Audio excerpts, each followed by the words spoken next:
when they send a uniformed person to your house and he's in the occupation that he is. I thought that he had died.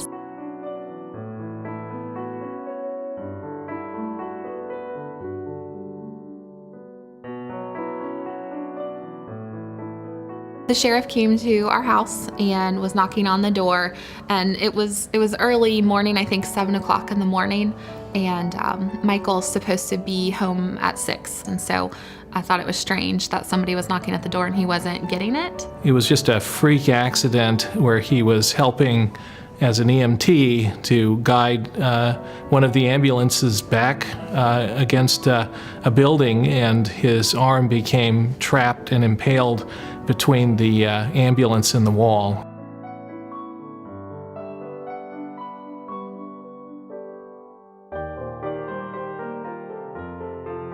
It was a severe crush injury.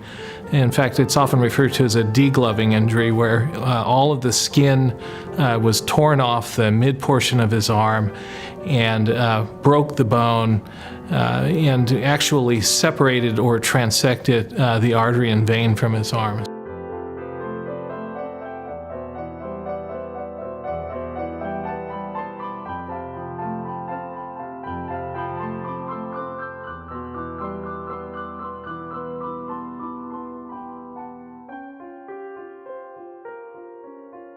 He was at one of our regional hospitals at Atrium Medical Center. They knew this was more of an injury than they could handle, and the trauma team was immediately alerted to his injuries. And the thing about it, we were next in line. I received the phone call within minutes of their becoming aware of his injury, and so by the time Michael is coming to the hospital, I'm already here. We're assembled, we're ready to go. The operating room was alerted. There is a room upstairs that's designated strictly for these types of emergencies. And so everything was prepared and ready for Michael when he showed up.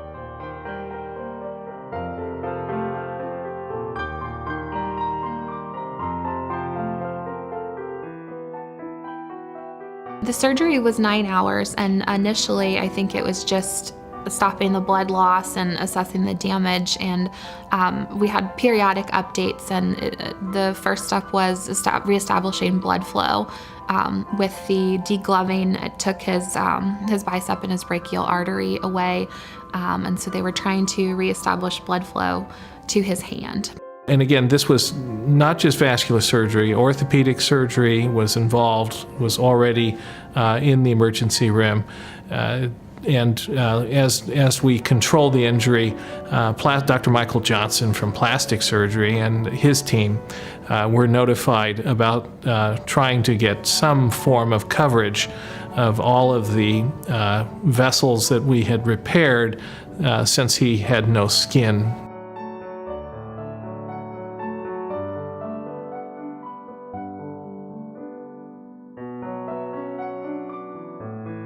Everybody initially thought that we could save the arm. They were surprised, I think. Everybody was very surprised that after that, the very next day, he could move his fingers, he could move his hand. It was all very impressive to the residents, to the doctors. People would come in not even on his case, I felt like, and just to see this person, to see what he had been through, and that here is this arm that is still attached and semi, functional. We will take care of you here at Miami Valley Hospital. And we do have the specialties to take care of any injury, whether it's your brain, whether it's your extremities, whether it's an injury to an organ in your body. We have the right surgeons and staff to care for you.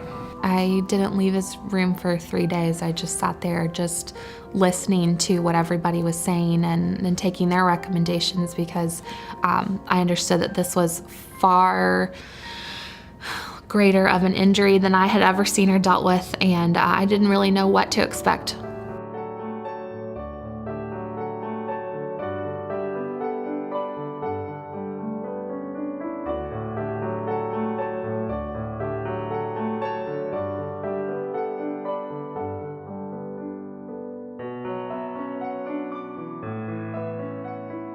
The very first thing I remember after the surgery was I woke up, and I wasn't completely awake, but I woke up just enough to know that I was intubated, and I tried to reach up and take the tube out.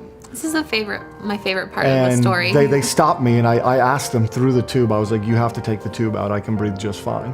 And it was the best relief I had ever felt. Just thankful that, he was talking to me, he knew who I was, and that he was okay, because in the morning I didn't think that I'd get to talk to him again.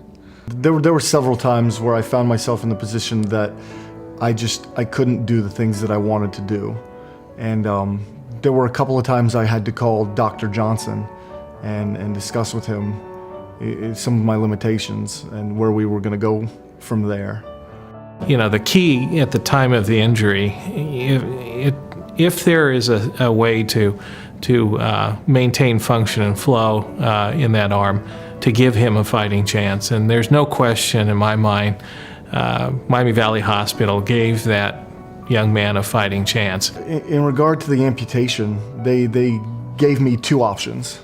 Option one was to fuse my elbow in a locked position for the rest of my life, and I would have very little hand function for the rest of my life and be in constant pain, or they could amputate and give me a prosthetic.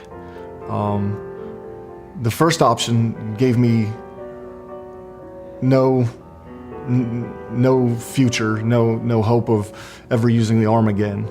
It would basically be a 20-pound hunk of meat just hanging from my shoulder that could do nothing except slow me down. With modern technology and the steps and progress they've made in the field of prosthetics, I felt it was a better option for me and my active lifestyle to amputate and go with the prosthetic.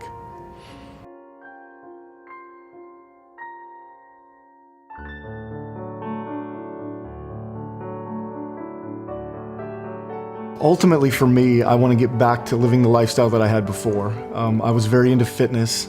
I played semi-pro football. I fought mixed martial arts. I was a bouncer at a bar. Superman. I want to get back to being who I was.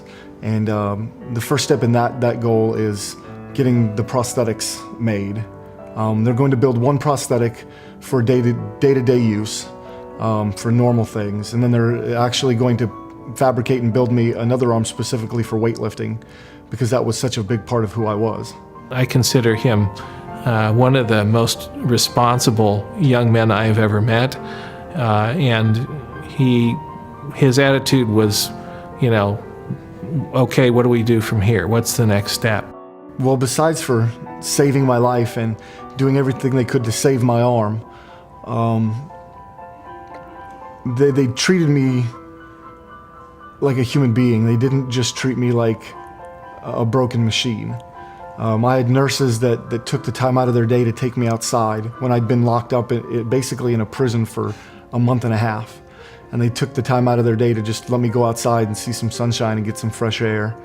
And they took care of me like I was family.